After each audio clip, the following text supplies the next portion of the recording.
সম্মানিত ভাইরা, আমার এই চিকিৎসা আমাকে আঙ্গুল দিয়ে দেখিয়ে দিয়েছে তোমরা যদি সমাজ পরিবর্তন করতে চাও, শুধু এই সমস্ত বিশেষায়িত হসপিটাল নয়, তোমাদেরকে সাধারণ হসপিটালে ঢুকতে হবে, যেতে হবে, দেখতে হবে, বুঝতে হবে, সমস্যা চিহ্নিত করতে হবে এবং তা দূর করার দায়িত্ব নিতে হবে।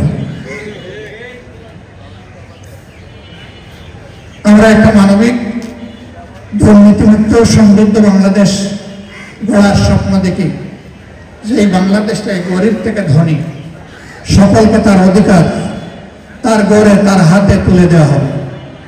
অধিকারের জন্য কারো কাছে করুণা প্রার্থী হতে হবে না। আজকের আমাদের এই ক্ষুদ্র আয়োজন কেন?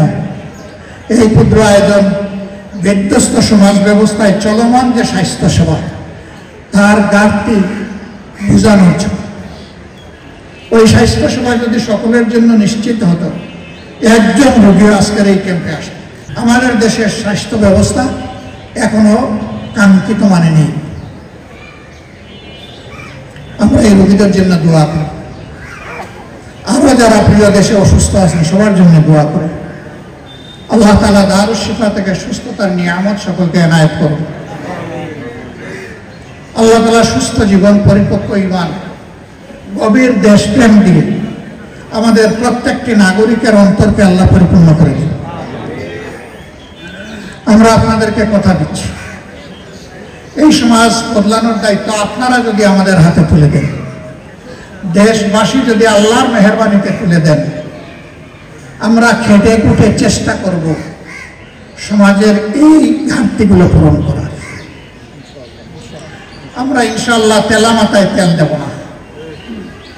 তেলের অভাবে যার চামড়া ফেটে গেছে তার গায়ে একটু তেল মালিশ করার চেষ্টা করবো ইনশাআল্লাহ।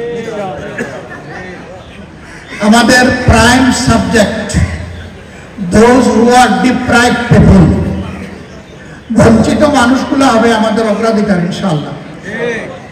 শুধু স্বাস্থ্যের ক্ষেত্রে নয়, শিক্ষা, স্বাস্থ্য থেকে শুরু করে যতগুলা নাগরিক পরিষেবা আছে সকল পরিষেবায় বঞ্চিতরা অগ্রাধিকার পাবে ইনশাআল্লাহ।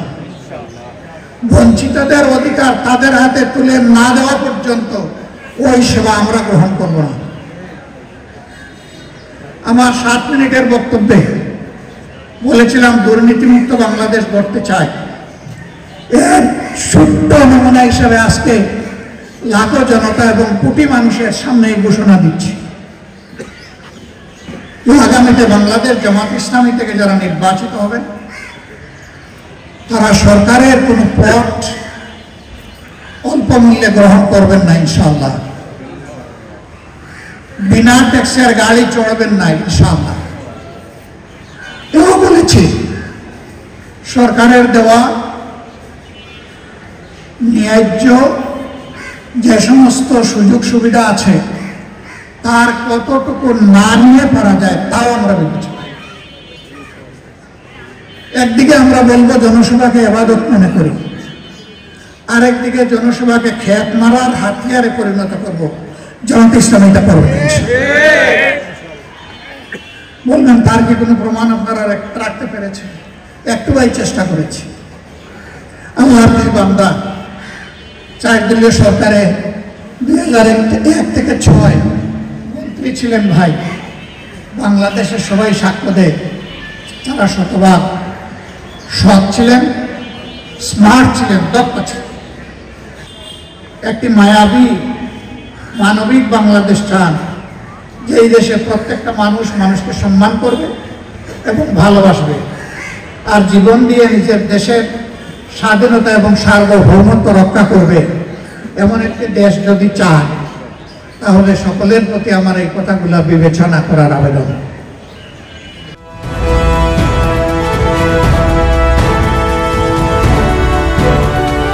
জনতা টিভি, জনগণের আয়না।